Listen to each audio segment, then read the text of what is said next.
absolutely channeled from somewhere else. So for I did the major arcana cards, the 22 major arcana cards in the period of a single weekend.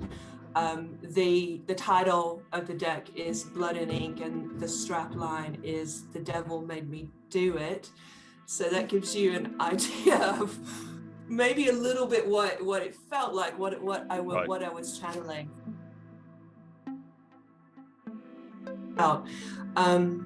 Slept with the devil card, next to my bed for a long time. Maybe it was about a week after I finished the deck. I had this dream, and he appeared in the dream, and he said to me, "The deck is a grimoire. Now you've got to figure out how to use it."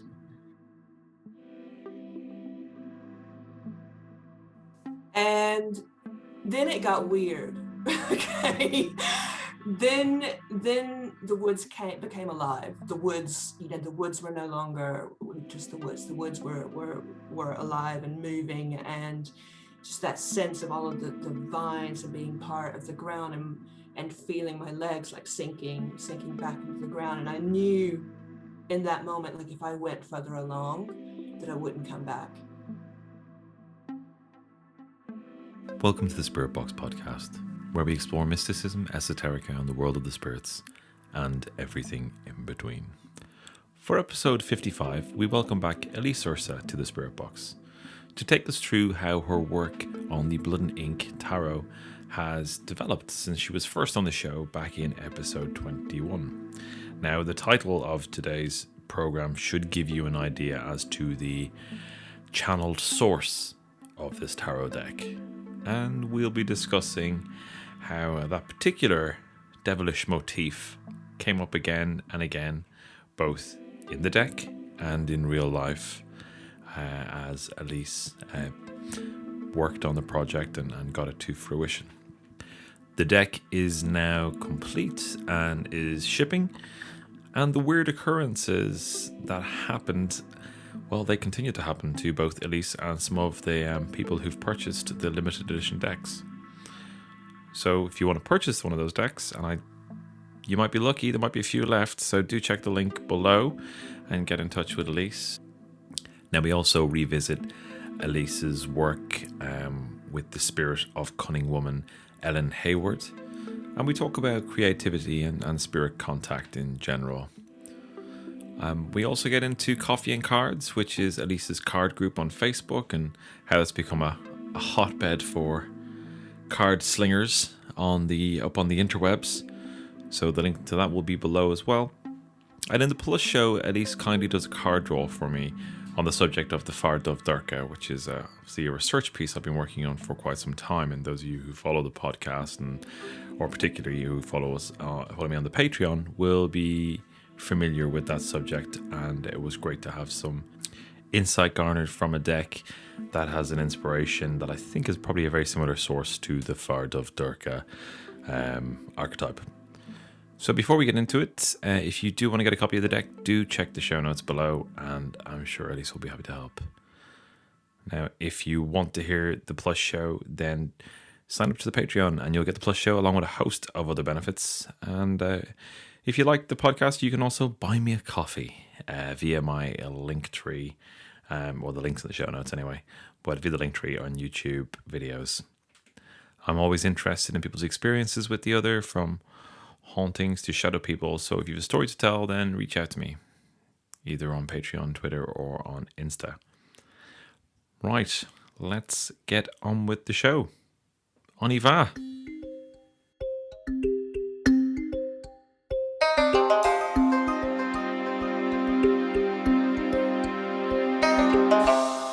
It is my very great pleasure to welcome back to the Spirit Box one of the Spirit Box OGs, nonetheless, but Elise Oursa. It's lovely to have you back. Hey, thank you. I feel honored holding my place in the OG throne. Full title. You're fully titled, Spirit Box title. How are you? How's it going? Yeah, I'm great, thanks. I'm great. It's nice talking to you. Yeah, it's lovely to have you back. But you've been busy. I've seen you all up on the gram with the the Blood and Ink. When we spoke last year, I think you just completed painting all the cards, and you were looking to move to. Just I suppose actually as a reminder, do you want to tell people about the cards to get them refreshed? Yeah, so February last year, like right before the pandemic hit, I sat down one day and decided to paint an entire tarot deck in a weekend. It's a short story. The deeper story is that they're absolutely channeled from somewhere else. So I did the major arcana cards, the 22 major arcana cards in the period of a single weekend. The title of the deck is Blood and Ink, and the strap line is "The Devil Made Me Do It." So that gives you an idea of maybe a little bit what it felt like, what I was channeling. You know, the people who see the deck, it certainly has this the visceral chthonic feel to it. As to whether it's the devil or not, I leave that up to your listeners' discretion. But we'll get back to that, because when we were kind of chatting, you were kind of talking about there was some kind of interesting, I guess, synchronicities and, you know, like kind of hello moments, where, you know, that have happened recently. But it's a limited edition deck, and they're pretty much flying out the door, which is awesome. And they're so there. I mean, I know you're obviously a tarot expert. You know, I'm not. You know, so I could. The fact that there's so many variations of tarot was was relatively new to me. But I mean, the thing about these that kind of, you know, when we were looking at the art last year, the stuff you shared with me, I mean, like you said, it has that visceral quality, but it also has this kind of dream-like quality. You know, kind of quite an interesting juxtaposition in that art. You know, it has that both kind of ephemeral and then really kind of primal feel to it as well. Yeah, for real. And I think it's a reflection of what the creative process of making them was like. You know, I set myself kind of these rules, like every card had to take I think it was like 5 minutes, so I mean really quick. And then I was also like you know, what you see is what you get. No card gets done again, because I wasn't going to allow myself to get into that oh, it's not good enough, you know, second guessing, into that trap. Or that kind of, I think a lot of creatives get into that space of, oh, if I just tweak this, it'll be a little bit better, and then you're never satisfied with the final product. So what came out also, I think it reflects my approach to tarot, to reading, you know, this imaginal communication system, which is to go take it a step, well, a few steps beyond the symbols, you know, the symbols and the extras that you get in cards. You know, you get in cards that have the Hebrew letters and the I Ching and the astrological symbols and all of this stuff. And what I'm really about in tarot is just getting to that core essence of how each card acts, what function they carry out in the world, what they do. And so I think that's where that core visceral feeling in the cards comes from, a lot of that. And then also, you know, as I was creating them, you know, it was a printing process that I used, a monoprint process. And I would give myself like this 5 minutes to create the painting, but then I would just feel myself like drawn into the interior world of the picture, you know. And so I was probably maybe sometimes sitting there just completely, you know, in trance. It was very much an altered state of consciousness.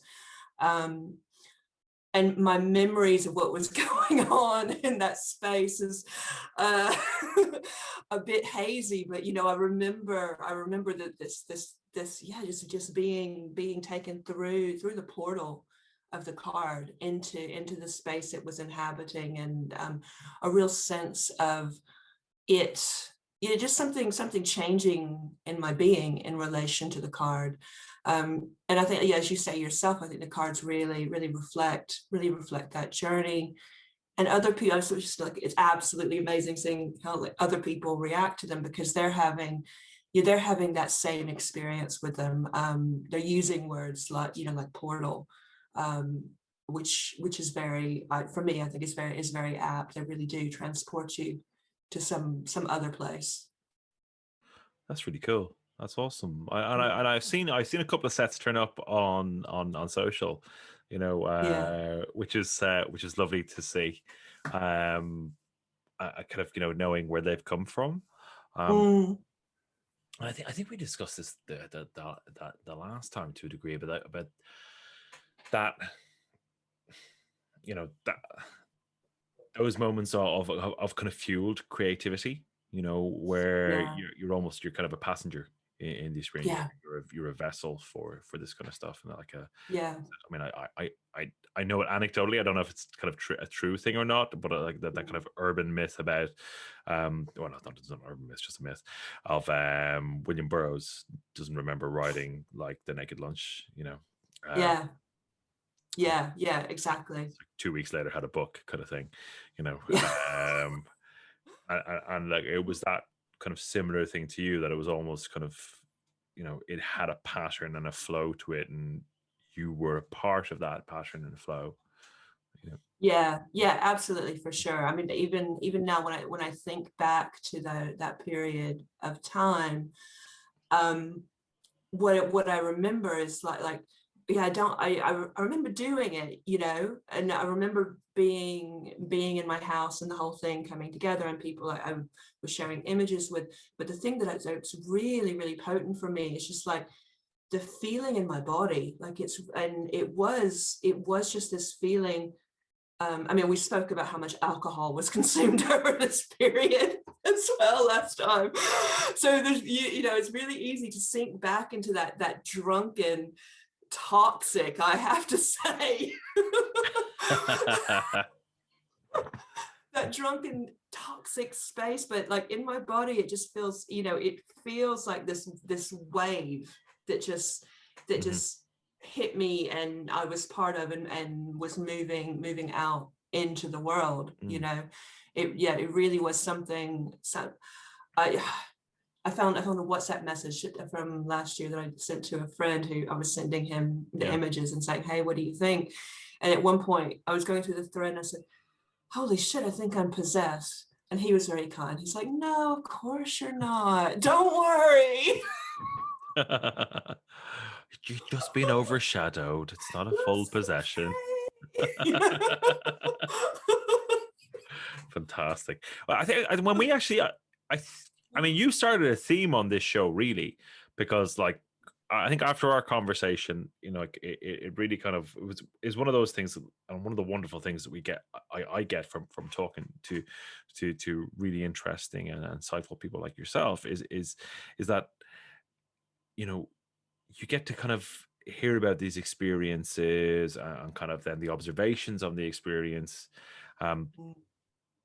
and those kind of ideas kind of nestle and kind of seedlings grow and what have you, and one of the things that I've been thinking about a lot since kind of your first time on the show was the idea of creativity, and kind of what is it, and kind of harking back to kind of like a lot of the Greek ideas of kind of daimons and daemon, and creativity being a received thing, and like essentially we're the right conduits for these things at the right time, and kind of in the years it's progressed, I think I feel that more acutely.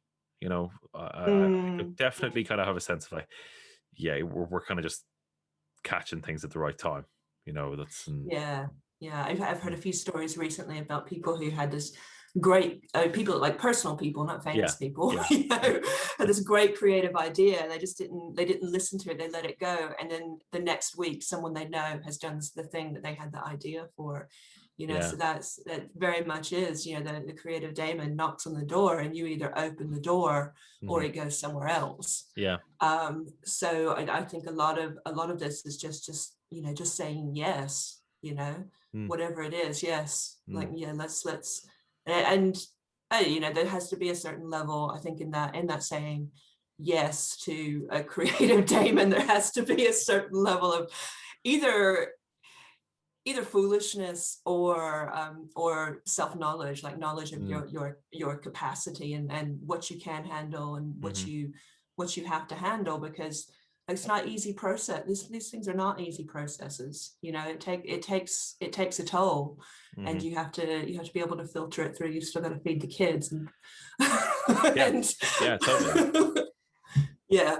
Well, I mean, I think that's such an important thing to say, and it's interesting as well, because like a lot of, the most kind of creative and say kind of magical people that I know, and I'm sure it's very similar for you, like have that kind of like foot in both camps, what of spaces and areas that you would think are not reconcilable, but actually they are.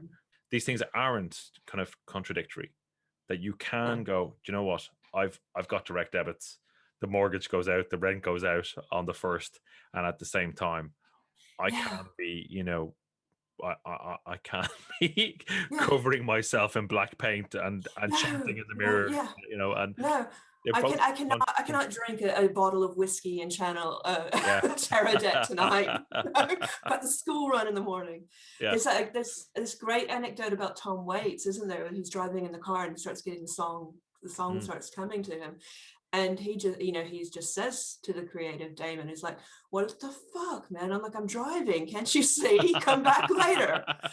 And I love that. That's amazing. I didn't know that. And I think that's the difference. Like, if you don't have to shut the door, you can put in conditions. You can say yes, and this is how it looks. Yes, and I have this hour to channel you, and I have this hour to channel you. Like, it's important to understand that, like, we do have that power to put boundaries in with our magical experience in life. Yeah, that I think that's really useful context for people. Yeah. I had a thing with excuse me, a lot of stuff comes to me in dreams. That's where I get a lot of my kind of like ideas, very visually, and then I kind of put constructs around them. I remember getting a reading because I had this idea for a book for a long time, which I have kind of mostly written. I'm kind of like about third draft of it. And I went for a reading in London, and I can't remember even where it was, but the guy was kind of like, I mean, it's similar to yourself. It's kind of one of those kind of psychic tarot readings. They're like reading the card and then say something like deeply, deeply personal. It's like, how the fuck did you get that out of the card? I mean, I'm still amazed by that. Like, but and it was, he started describing the main character in the book, and I'd already kind of started. I was kind of halfway through the first draft, and he started describing the character in the book to me physically, and I said, it's saying to you, what's taking you so long? Why are you taking so long? And I'm like, yeah, okay, I'll start writing on the train home. Jesus, Anyway, that's one of those ones. But okay, so that's knocking on the door. Example. That's an example of it knocking and knocking again and saying, okay, here are the conditions. Yeah, it's basically standing outside your house going, can you open the fucking door? It's cold out here. Yeah. So I suppose that takes us on to kind of the next kind of piece in that. Now, obviously, the cards have done really well. And we'll leave the link in the show notes for anybody who wants to reach out to you to get a set. Only 30 decks left. Yeah, and they're going to fly out, aren't they?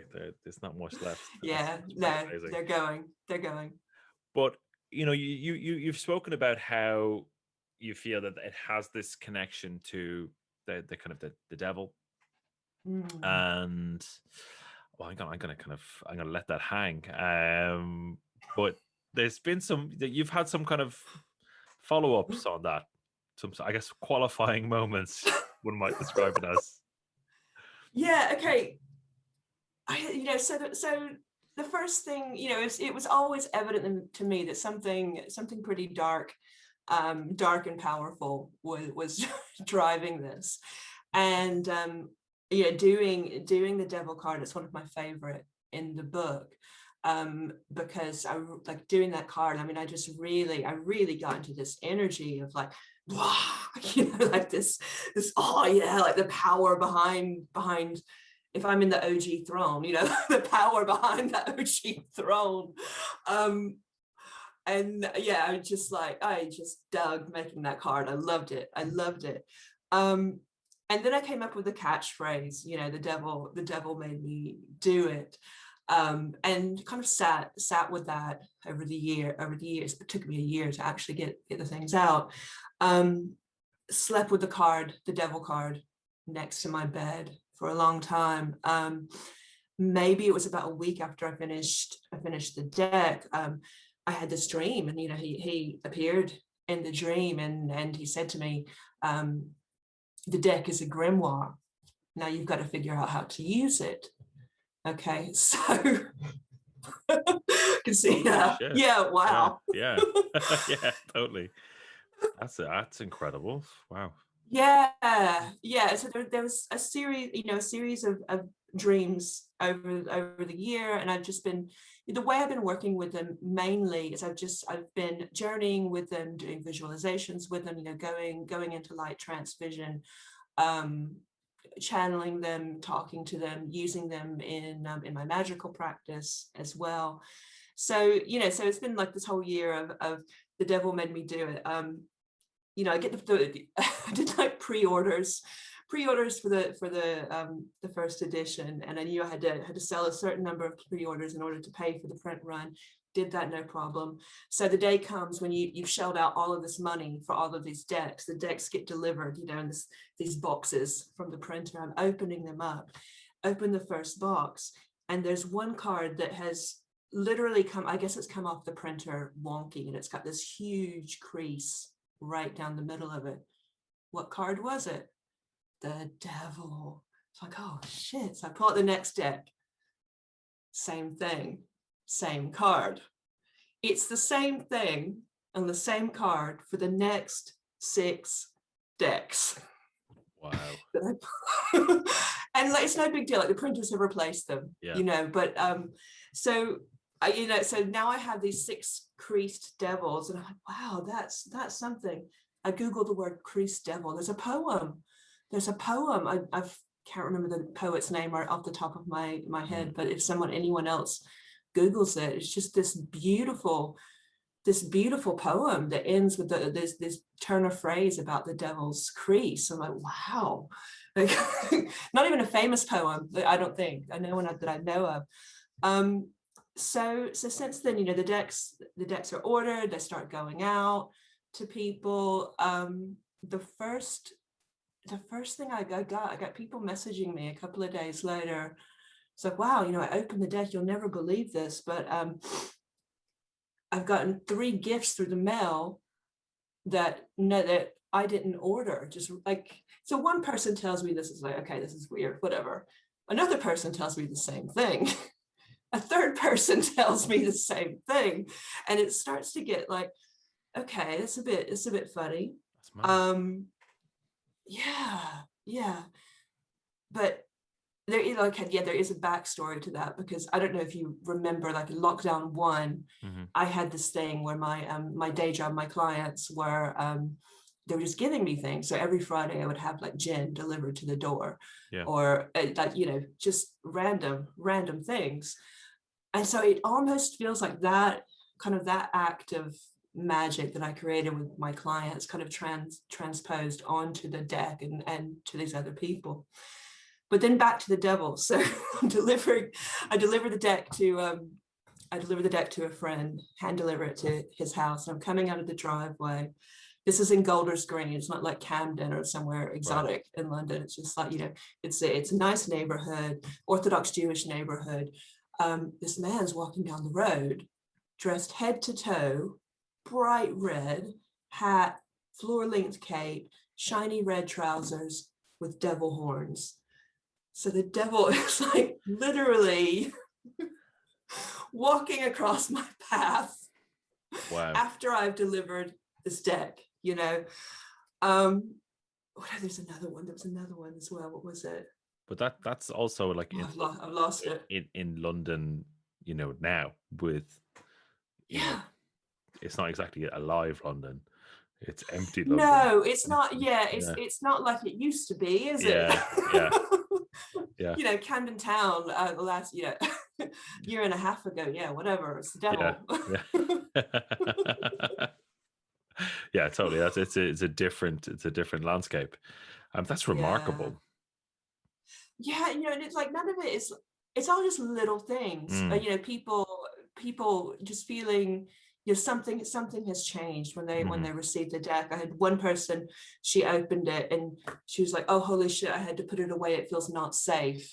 And I was like, "What?" Wow. I mean, I know, of course it feels not safe, right?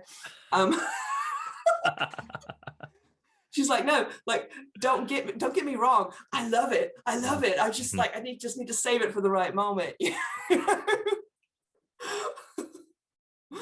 Then someone this afternoon on Facebook, someone I'm going to read it to you because I wrote it down. It was so funny. This is probably going to go on the reviews for the deck. Cool.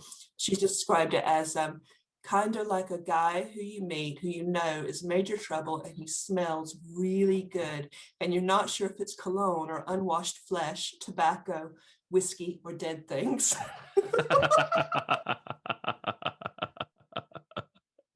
That's a hell of a review.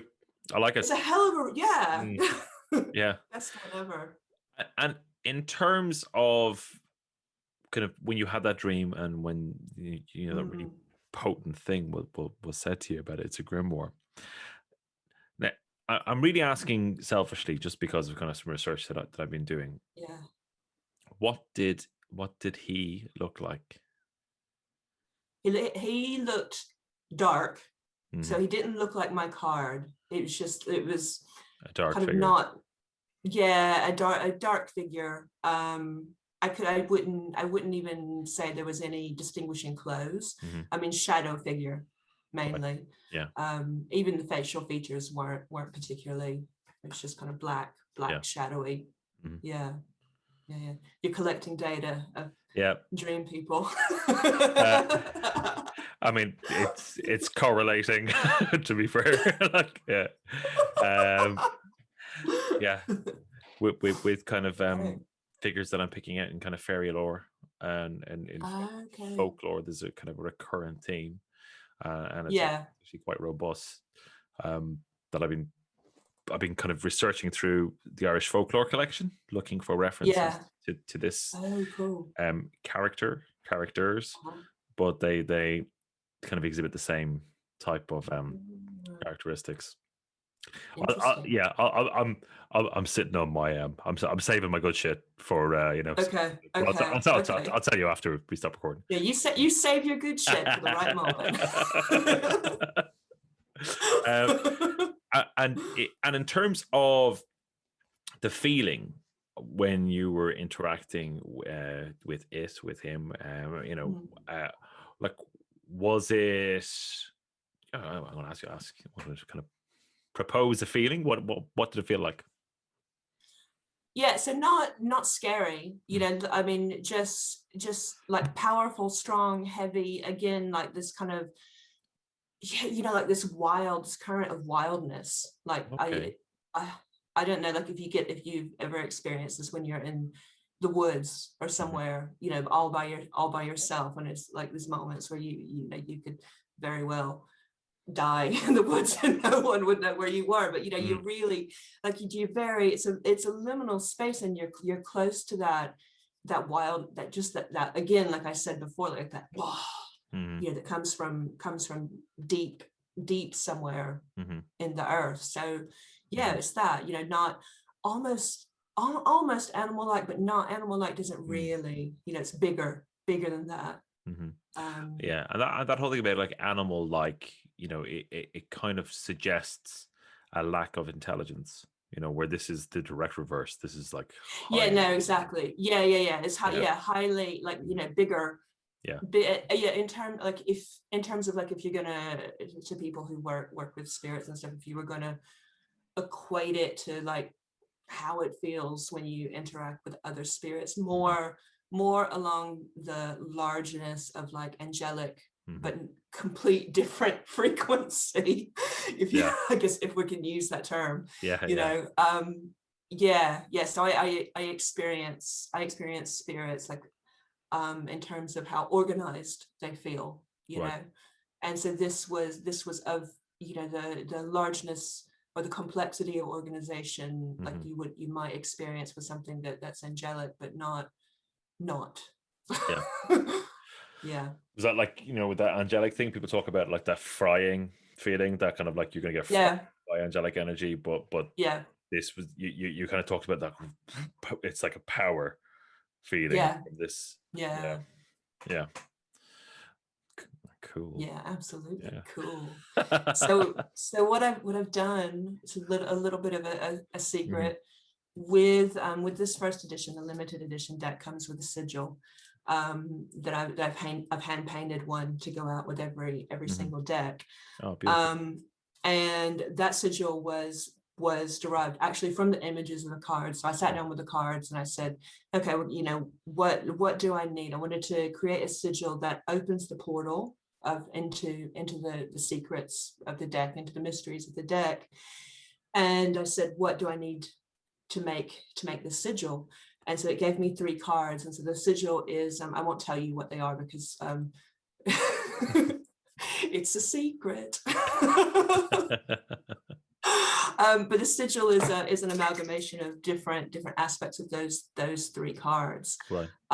Which have then worked into basically creating a space in the astral where the cards, people can go if I will reveal to people who own the deck, a place where you can go through the portals of the cards, interact with the cards, for use in vision and magic, sorcery, and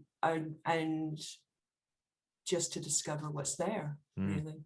So I call it an astral temple, astral. It's more, an astral space. And have you had any like reports back from people who bought the deck who've engaged with that space yet, or is it kind of still hyper new? Yeah, it's hyper new. Like, this is the first time I've told anyone it exists. Right. Okay. So, fair enough. There's a couple of others who are starting to interact with it. So yeah, it's there, it's bubbling over, it's going to awesome build. So it's really interesting, kind of thinking back about kind of like how it feels like it's come full circle. That way you described kind of dropping off those cards and then bumping into, like, there's the devil, and it sounds like quite a glamorous character as well, that you bumped into. I mean, you obviously saw him. I could be picturing something very different in my head. You're like, nah. It's like, yeah, like, you're being very generous. It's a man in a red beanie with the devil horns. Like, you're very generous in your description there. But when you were on previously, we spoke about the cunning woman that you felt a kinship with, Ellen Hayward. Yeah, that's correct. Yeah. Now, when we were talking briefly before we hit record, you talked that the kind of things had shifted in that space as well. Yeah. So, do you want me to give kind of a quick? I think preamble would be good. Yeah. Let's. Okay. Yeah. So last time I was here, I talked a bit about I've been doing some journeying work with Ellen Hayward, who was one of the last people in the UK to be tried for witchcraft in 1906. She died in 1911. So I've been interested in her and, let's say, working with her, gosh, for like the past 7 years.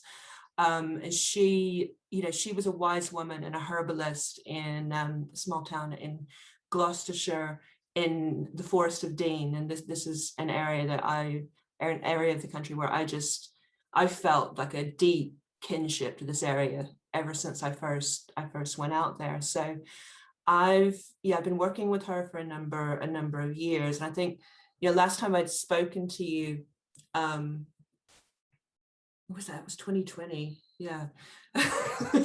Sorry, just like rewinding in time there.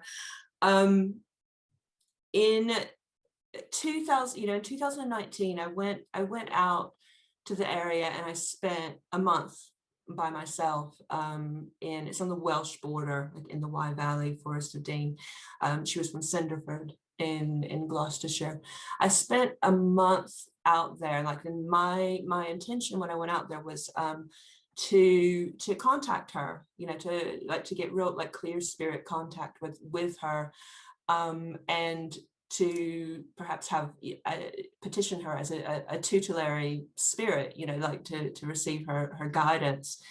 And over the month that I was out there, so I spent the month, like half of it I was camping in this campsite, gorgeous place overlooking the Wye Valley that I know very well. Part of it I had a little cottage on the other side of the valley for a while, literally, right, so I could see the campsite from the cottage. So I was kind of going, facing west for a while, then facing east for a while, going back and forth. But I was every day I was going out kind of on a magical journey, and I felt I was being led to different sacred sites in that area. So for instance, there's two there's probably more, but there's two significant sacred wells in that area.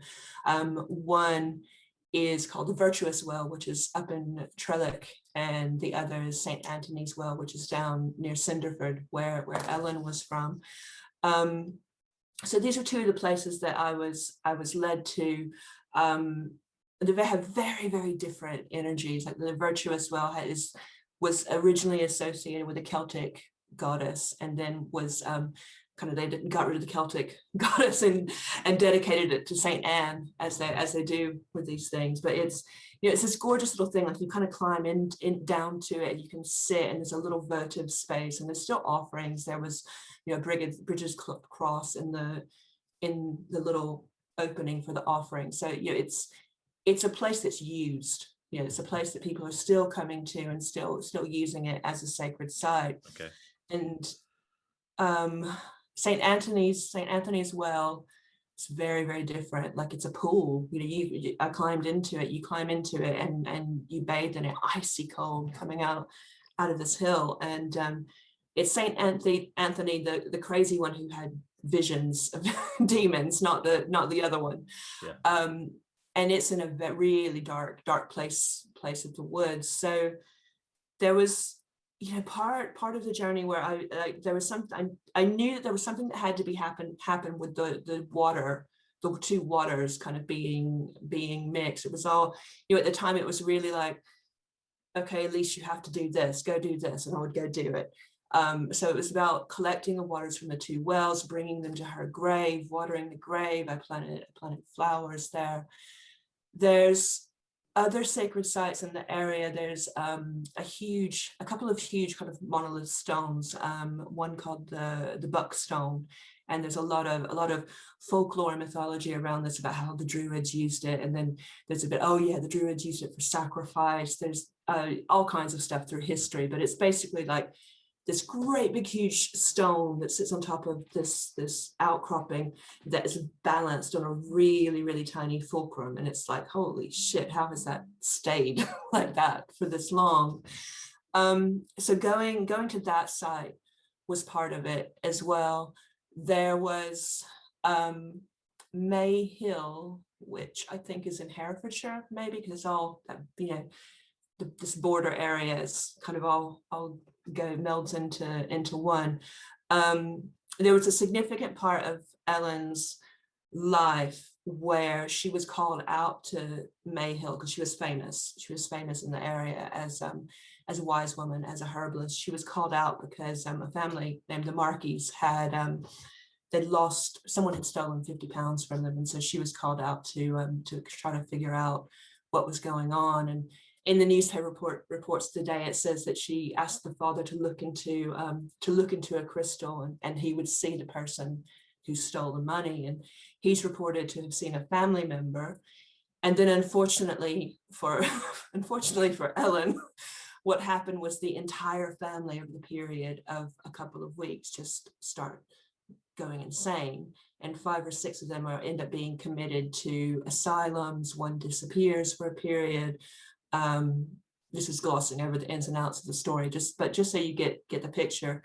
And then she was then blamed for this dark magic that had befallen this poor cursed family. So this was all happened in Mayhill, and there's reports in the newspapers of people in Mayhill going around like beating hazel sticks, looking for the witches, because hazel wards off the witches. So I'm up on Mayhill, and I get to like nearly to the top of Mayhill.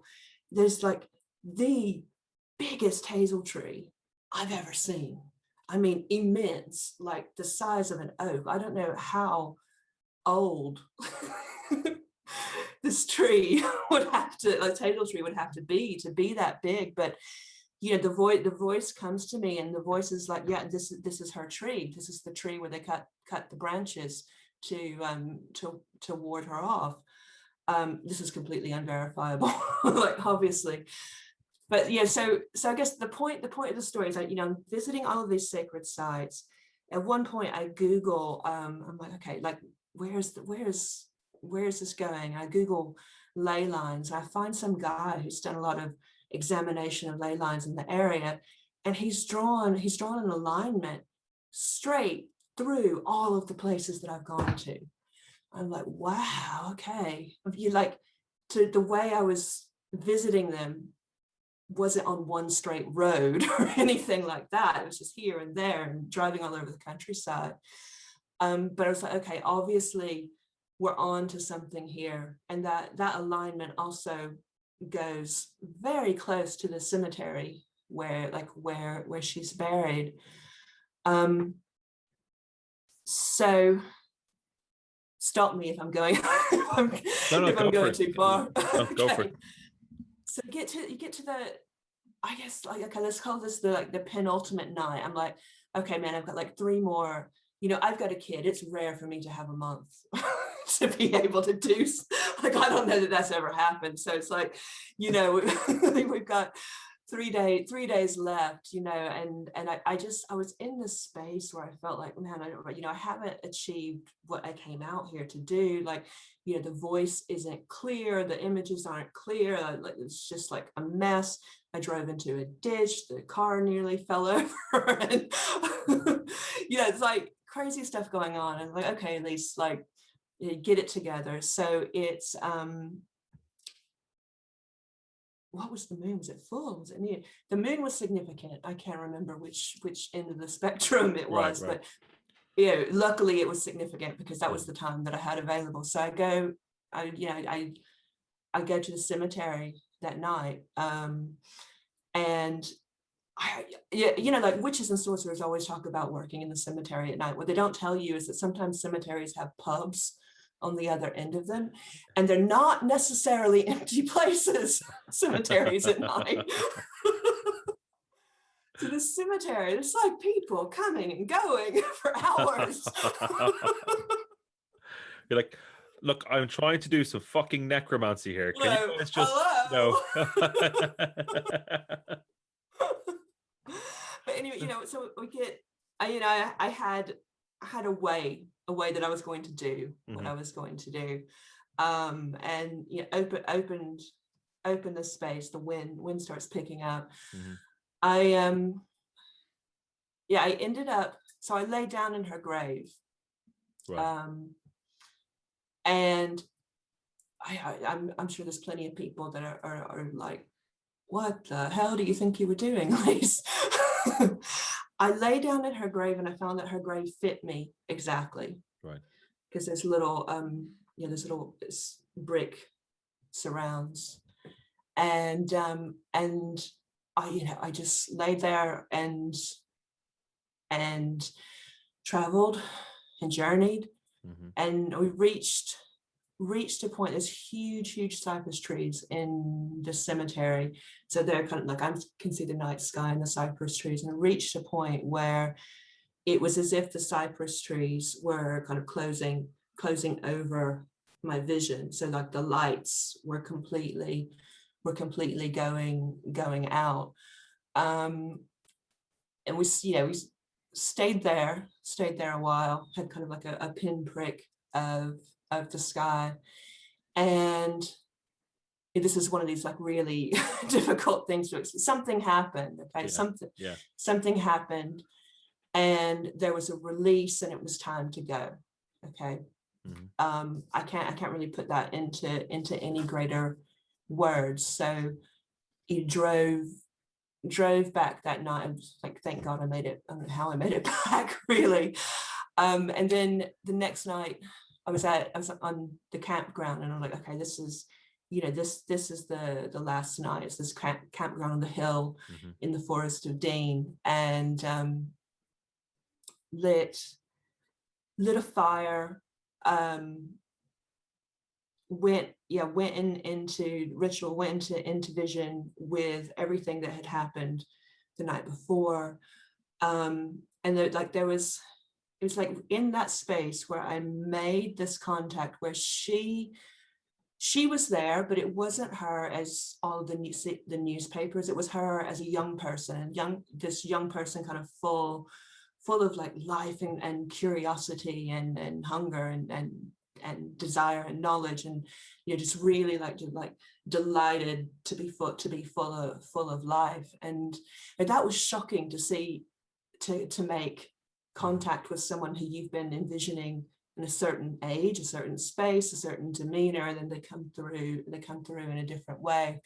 But then there was also something else that was present there, something bigger than her. And I found myself, I walked into the woods. This is a creepy woods, I gotta say. This is so real, like even in the daytime, it's pretty, it's like fairy tale woods with the trees and the vines and all of this. I went into the woods, and there's a bit, the moon was bright.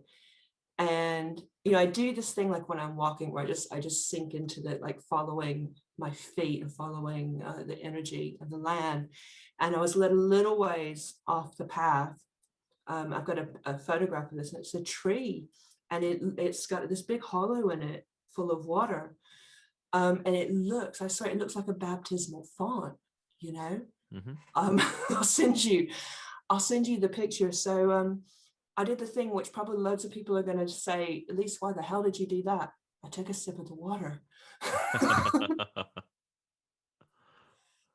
And then it got weird. Okay. Then the woods became alive. The woods, the woods were no longer just the woods. The woods were alive and moving, and just that sense of all of the vines and being part of the ground, and feeling my legs like sinking back into the ground. And I knew in that moment, like, if I went further along, that I wouldn't come back. Right. I just knew it. So I called it, and I went back to the campfire and lay down around the campfire, and I had kind of went into like dream space, and I was told there was a book. And so I've spent like the last year and a half like trying to figure out, okay, is this a book that Ellen used? Is the book that Ellen wrote? What is it, a book I meant to write? What is this book? I'm now of the opinion that the deck, like the tarot cards, are the book. Right. Because if I go back into that space, like that feeling of the forest when I was in the woods, it's the same as that feeling, that feeling that I described before. Yeah, that's quite a lot. Well, that's yeah, go ahead. it. I think when we spoke the last time, they were two separate strands. Yeah, And it feels like yeah. they're not two separate strands anymore now. No, it feels, yeah, it feels very much part of one strand, and almost like the pandemic, the kind of being locked indoors. While that put a halt to because I love exploring, I love traveling, going to like all of these places and visiting them. The pandemic is like it really closed that down completely. So I've just been indoors in London all year. So it's almost like it took that in order for me, like I was given the raw material, or given the contact first, like the contact with the energies of the land or the forest, or like whatever that was, that I had that resonance with that power, and then given the raw created the paintings of the deck, and then pandemic happened, and more internalization over this period. I've done some work over this year, like working with it's actually a regressionist, and like through working with her, I've been able to clarify a lot of the spirit contact that's happened in this relationship. So the stuff that's come through over this year, it's been quite incredible. So I've experienced things as memories, because I mean she's a past life regressionist. I'm experiencing things as memories. I don't think it's a past life sort of thing. I think that this is the way the spirit contact with Ellen is coming through. Some of those memories I've actually been able to verify through the newspaper archives, which is like, that's mind-blowing. Yeah, I can imagine. And what does that feel like when I mean, that must be kind of like the hairs in the back of your neck just stand up. Yeah, completely. There's other stuff that I haven't been able to verify, or the stuff that was wrong, stuff that I remember that's wrong, as far as I can tell, was wrong. But there's a few things that were real hits, and other things that there's no way that you could verify it, so in a way, like this lockdown period, which has prevented going out there or exploring externally, has opened up this internal exploration, this internal search, which is really, really it's just pulling out gold. It's amazing. That's awesome. So it's been an interesting old year, Dara. It has, isn't it? It's been a tricky one in places, to say the least. But so where do you think that story's going to go with Ellen? What's your sense of it?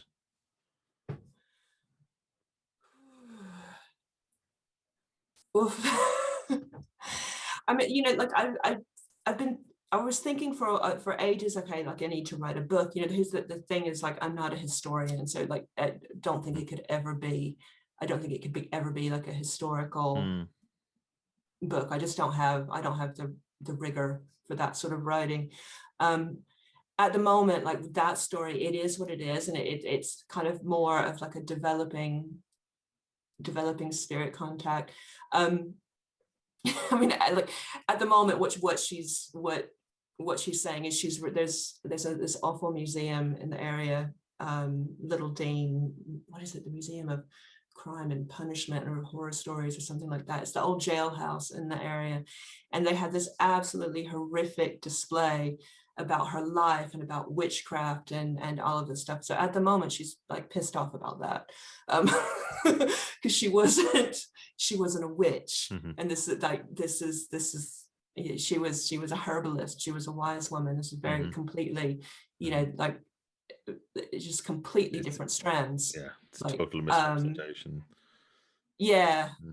So it feels like they're like, what she would like is like some kind of more that's not who I was. This is who I was. And this is the fullness of who I was. So there's more research to it, more gold, both like historical archival research as well as inner work, and very mindful that relatives are still alive as well. So there has to be respect. Yeah, absolutely. And is that an avenue that you might think about pursuing, or you'd rather kind of leave that alone? I'd rather leave that alone. Yeah. Understandable. Yeah, for sure. Yeah. So right. So for me, she's there, and also furniture. Yeah. So there's a couple of other things that I want to kind of ask you about as well. Obviously, there's your card practice, this Coffee and Cards, and that group that you lead. And yes. Sorry, I interrupted. That's all right. That's all right. But like, what keeps coming up? I mean, there's obvious reasons for things taking off in digital format over the last year, but what's not so obvious or as to reasons why. I mean, I have my own theories on it, but why this interest in kind of the esoteric and kind of the mystic and the magic, why these things have kind of just absolutely exploded, I mean, in a massive scale, is remarkable. And kind of wanted to kind of ask you about Coffee and Cards, and I know that's very healthy. To talk a bit about what's happening with that. So Coffee and Cards is my is this awesome tarot reading community that came about because of lockdown. We started in lockdown. We meet every day and for an hour, and the formula is really simple. Like, somebody asks a question, we ask questions, we read cards. So what it's evolved to over the last year, and it is almost like a year to the day since we started, it's actually like a really, really powerful training ground for cartomancers and for divinators. I don't know of anything else quite like it online, where you can get that much exposure to so many different questions, experience reading live face to face with other people, on Zoom, exposure to other readers using all different kinds of methods of divination with different abilities, beginners all the way up to professionals. So it started out just as a way to save us all from depression over lockdown 1. And we've now got it. It's now as a small subscription basis. So I don't have a Patreon. We run it all for Facebook. First month's free. There's a basic level. Then we have also at another level about 6 or 7 peer mentor groups which are running. So these are we meet once a month, 4 people in the group. Everyone gets to give a reading, and then they get feedback from everyone in the group and tips, what worked, what didn't work. So it's just it's an incredible resource for learning how to read cards, for practicing cards, reading cards daily, because that's what you have to do if you're going to build up your chops, your divination chops. It's about translating what you see visually into what verbally what comes out of the mouth, and you can only do that by practicing. So and they're just a lovely bunch of people. They're incredible. There's everyone from professional musicians to businessmen and artists and awesome lecturers, and it's incredible. Just really wide range of people that are involved. So and that's going, that's cool. And have they, I assume they've seen some of the Blood and Ink sets, and they kind of been given. Yeah, they're all over that stuff. Yeah, they're all over it. Brilliant. Yeah. You're not on Facebook, so you miss. I know. Miss all of us. My endless beef with Facebook. Yeah.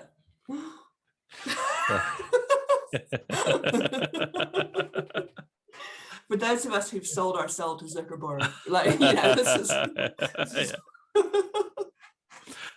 I'm resigned. This is generally the part of the show where I ask people about what's the best place to find you, and we mentioned coffee and cards, so we can kind of leave the links to that in the show and your site and that kind of stuff. Yeah. And is Facebook or Insta the best place to find you? Yeah, like I'm more active on Facebook than Insta, although I do check Insta and the website as well. You'll find Coffee and Cards on Facebook. It's the community operates from there. Awesome. But yeah, all the details are on my website. Brilliant. Yes. Well, it's been a joyous return, triumphant return. Yes. Oh geez. Wonderful. Thank you very much, Elise. It's been awesome to have you back. Yeah, thank you so much, Dara. That was a lot of fun. Thank you. Always a pleasure.